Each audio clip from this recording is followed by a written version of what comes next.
Assalamualaikum warahmatullahi wabarakatuh. Pada pertemuan kita hari ini, kita akan mempelajari mengenai sifat, fungsi, dan prinsip kerajinan tekstil beserta jenis dan contohnya. Nah, ini KD 3.1, yakni memahami pengetahuan tentang jenis sifat, karakter, dan teknik pengolahan serat dan tekstil. Nah, setelah kita mempelajari beberapa bab lalu, hari ini kita akan melanjutkan pada bab selanjutnya. Lanjut. Tujuan pembelajaran yang pertama, siswa dapat mengidentifikasi sifat, fungsi, dan prinsip kerajinan tekstil dan contohnya. Yang kedua, siswa dapat menjelaskan sifat, fungsi, dan prinsip kerajinan tekstil dan contohnya. Yang ketiga, siswa dapat menyebutkan fungsi kerajinan tekstil dan contohnya. Oke, lanjut. Nah, apa sih itu kerajinan? Kerajinan tekstil ya. Kerajinan merupakan bagian dari seni rupa terapan yang diartikan sebagai proses produksi yang melibatkan keterampilan manual dalam membuat benda-benda kebutuhan hidup. Nah, untuk kata tekstil sendiri dalam bahasa Indonesia adalah merupakan kata serapan dari bahasa Inggris tekstil. Meskipun kata tekstil itu sendiri diketahui berasal dari kata bahasa Latin textere yang berarti lembaran. Tekstil merupakan bahan yang berasal dari serat yang diolah dari benang atau kain. Nah, oke, bisa disimpulkan kerajinan tekstil merupakan sebuah karya seni yang terbuat dari bahan-bahan tekstil. Tekstil merupakan bahan yang berasal dari serat yang diolah dari benang atau kain. Nah, sampai di sini paham? Oke, baik, kita lanjutkan ya. Untuk contohnya, Ibu ambilkan ada bahan wol. Pada umumnya, serat wol terlihat berikal atau keriting. Makin halus seratnya, makin banyak ikalnya. Panjang serat wol antara 4-35 cm. Seratnya kurang berkilau. Makin banyaknya ikalnya, makin kurang kilaunya. Ikalnya wol menyebabkan tendunan menjadi berpori, sehingga banyak udara diam. Nah, karena itu kain wol bersifat menyekat panas. Untuk sifatnya, kain wol bersifat higroskopik atau daya menghisap lengas dari udara besar. Yang kedua, jika terkena panas, daya pegas wol akan berkurang dan wol menjadi lunak. Yang ketiga, bahan wol sangat lentur atau fleksibel. Yang keempat, tahan kusut. Fungsi dari bahan wol. Bahan wol dipergunakan untuk bahan busana di negara yang beriklim dingin, baik untuk busana dalam maupun untuk busana luar. Wol juga dimanfaatkan untuk membuat keperluan rumah tangga seperti karpet, pembungkus jok kursi, tirai, selimut, alas meja, sumbu kompor, sumbu lampu, dan benda lainnya, tergantung dari kualitas bahan wol itu sendiri. Yang kedua, bahan sutra. Penampangnya berbentuk segitiga atau triangle, seratnya paling halus dibandingkan dengan surat yang lain. Sutra bukan penghantar panas yang baik, jadi jika kita menggunakan bahan sutra kepada kulit itu akan enak atau dingin, ya, tidak seperti kain wol tadi. Mudah menyesuaikan dengan keadaan temperatur. Kemudian dapat dipakai untuk musim panas maupun musim dingin. Sutra juga tidak tahan asam pekat, tetapi air perendam sutra yang diberi sedikit cuka dapat menumbuhkan warna bahan sutra. Jadi kita jika menyuci menggunakan cuka, warna dari sutra tersebut akan tetap terjaga kualitasnya seperti itu. Selanjutnya, ada fungsinya. Fungsi dari bahan sutra antara lain untuk busana, seperti kaos kaki, scarf, kerudung, dasi, sepatu, sandal atau selop, tas, sapu tangan, dan lainnya. Selain untuk bahan busana, sutra juga dipakai untuk membuat benang sulam, benang jahit, spray, korden, tas, sepatu, sandal, dan lain sebagainya. Oke, lanjut ya. Yang ketiga ada bahan kapas. Bahan tekstil yang terbuat dari kapas mempunyai sifat yang sangat kuat, apalagi dalam keadaan basah, kekuatannya akan bertambah 25%. Tahan cuci, mudah menghisap air atau keringat, yang terakhir mudah menjadi kusut.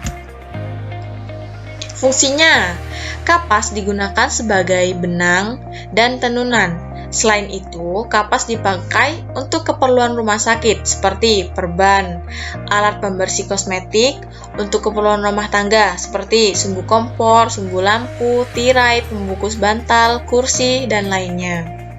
Bahan tekstil yang terbuat dari kapas antara lain Belacu, Berkolin, Tobralco, dan lain-lain. Oke, bisa dibaca ya. Oke, lanjut. Nah, yang selanjutnya ada fungsi dan prinsip kerajinan tekstil. Yang pertama, sebagai fungsi hias. Kerajinan dibuat semata-mata sebagai hiasan pada suatu benda atau sebagai pajangan suatu ruang dan tidak memiliki makna tertentu selain menghias, contohnya hiasan dinding. Nah, itu ya fungsinya dan penjabarannya. Yang kedua ada fungsi benda pakai. Nah, seperti apa sih? Kerajinan yang dibuat berdasarkan tujuan untuk digunakan sebagai kebutuhan sehari-hari. Contohnya busana, tas, sepatu, aksesoris, dan lain-lain. Yang ketiga ada fungsi kelengkapan ritual.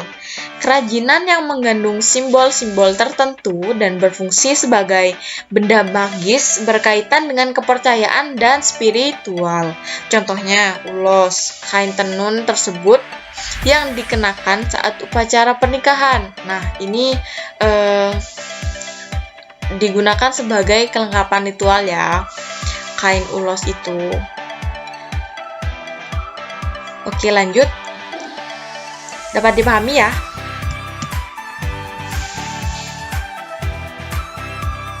Oke, selanjutnya ada prinsip kerajinan fungsi hias dan fungsi pakai. 1. Keunikan bahan kerajinan.